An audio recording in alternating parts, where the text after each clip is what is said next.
설명의 2부, SAT 점수가 안 나오는 학생들을 위한 베테랑 솔루션 시작해 보도록 하겠습니다. 여름방학 때나 겨울방학 때 많은 돈과 시간을 투자해서 학원을 다녔는데 점수가 나오지 않는 학생들이 있을 겁니다. 제가 이번 영상에서는 좀 더 구체적으로 왜 점수가 안 나오는 세 가지 이유를 말씀을 드릴 텐데요. 자녀분들은 이 중 하나에 해당할 수도 있고요. 혹은 어쩌면 세 개 다일 수도 있습니다. 학생들이 SAT 점수가 안 나오는 첫 번째 이유는 안타깝게도 영어를 못하기 때문입니다. 이 부분을 확실히 짚고 넘어가야 됩니다. SAT는 영어 시험이 아닙니다. SAT는 영어를 모국어로 사용하는 미국 아이들을 위한 수학, 국어 시험이에요. 그래서 주어진 지문, 질문, 보기에 대한 해석이 어느 정도 가능한 상태인데 앞서 말씀드린 대로 같이 대부분의 국제학교 학생들은 이 습득과 배움이 어설픈 상태이기 때문에 기초가 잘 잡히는 상태에서 SAT 공부를 시작하기 때문에 너무 어려운 거죠. 한번 생각을 해봅시다. 해석도 제대로 못하는 학생들에게 문제를 풀리면서 전략을 가르치고 트렌드를 파악시키는 것이 무슨 의미가 있을까요? 공부를 못하는 거, 영어를 못하는 것도 괜찮습니다. 근데 더 큰 문제는 대다수의 학원은 SAT 수업을 문제풀이 위주로 진행을 합니다. 마찬가지로 많은 학부모님들도 우리 아이가 좀 더 높은 반의 배정을 받기 원하세요. 가장 최근 기출문제를 많이 풀기 원하죠. 아무리 급하더라도 정말 중요한 게 뭔지 잊으면 안 됩니다. SAT는 영어 시험이 아닙니다. 이런 학생들은 영어 공부를 제일 먼저 해야겠죠. 학생들이 점수가 안 나온 두 번째 이유는 잘못된 학원에 다녔기 때문입니다. 앞서 말씀드린 것과 같이 SAT는 영어 시험이 아니라 국어와 수학 시험이라고 말씀드렸죠. 그럼 학생들이 배워야 될 것은 문제를 푸는 것이 아니라 이 시험의 본질, SAT 로직과 이 시험을 만든 사람들의 머릿속에 들어가는 것이겠죠. SAT 라이팅 한번 예시로 들어보도록 하겠습니다. SAT 라이팅은 수학과 매우 비슷합니다. 수학에 9구단이 있듯이 SAT 라이팅에도 9구단이 있는데 저는 이걸 총 12단으로 나눴습니다. 근데 모든 문제를 이렇게 푸는 거예요. 우리가 수학 문제를 풀 때, 이 4 곱하기 2를 풀 때 A, B, C, D가 필요 없이 머릿속에 답이 떠오르듯 모든 문법 문제를 볼 때도 A, B, C, D가 없이 답이 보여야 된다는 것이죠. 이런 식으로 공부를 했는데도 점수가 오르지 않았다면 말이 안 되겠죠. 아마 잘못된 학원에 다녔기 때문에 혹은 다니고 있기 때문에 점수가 오르지 않고 있는 상태입니다.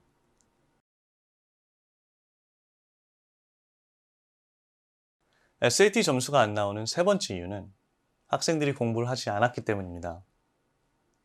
영어를 잘하는 학생이 좋은 학원에 갔는데도 점수가 나오지 않는다면 공부를 하지 않았기 때문이겠죠.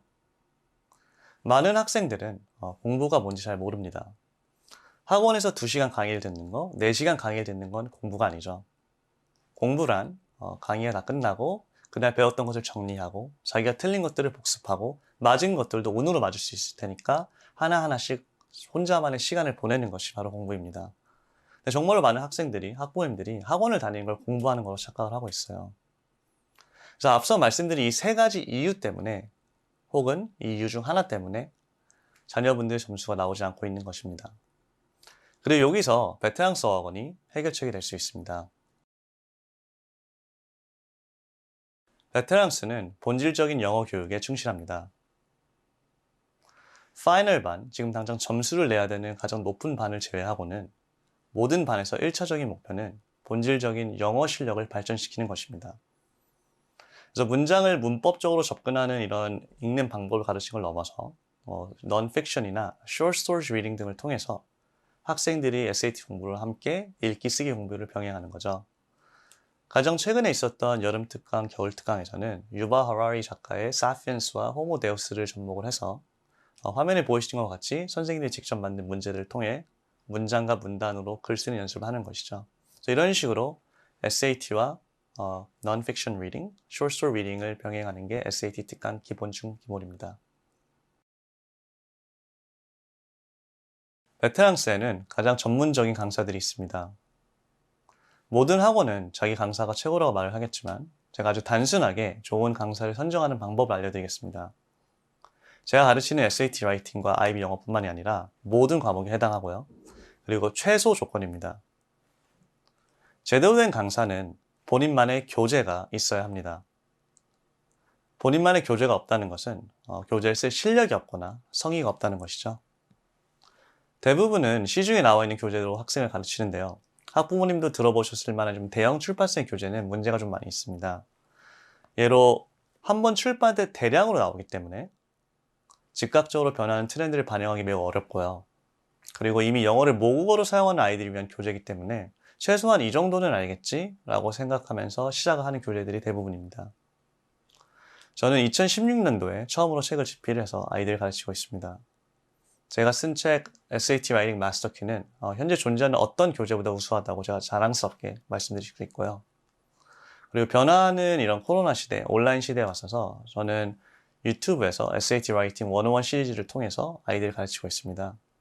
근데 저뿐만이 아니라 베테랑스의 모든 강사님들은 자기만의 교재가 있을 정도로 매우 프로페셔널리즘을 자랑합니다. 베테랑스에는 선생님이 있습니다. 아무리 좋은 교재를 제공을 해도 강사가 잘 가르쳐도 학생이 영어를 잘해도 공부를 하지 않는다면 아무런 의미가 없겠죠. 공부를 하지 않는 학생들은 어떻게 해야 될까요? 공부를 하게 하면 됩니다. 그리고 이걸 가능하게 하는 것은 강사가 아니라 선생님입니다. 제가 어렸을 때 읽었던 책 중에 Chicken Soup for the Soul이라는 시리즈가 있었는데요. 제가 아직도 기억하는 문구가 하나 있습니다. Students don't care how much you know until they know how much you care. 강사는 너무 많습니다. 하지만 선생님은 없습니다. 저는 강사가 아닌 선생님으로 다가갔을 때 아이들의 마음을 움직일 수 있고 같이 제대로 된 공부를 할 수 있다고 믿습니다. 이건 저뿐만이 아니라 저희 베테랑스에서 항상 추구하는 마음가짐입니다. 공부는 저희가 시키도록 하겠습니다. 감사합니다.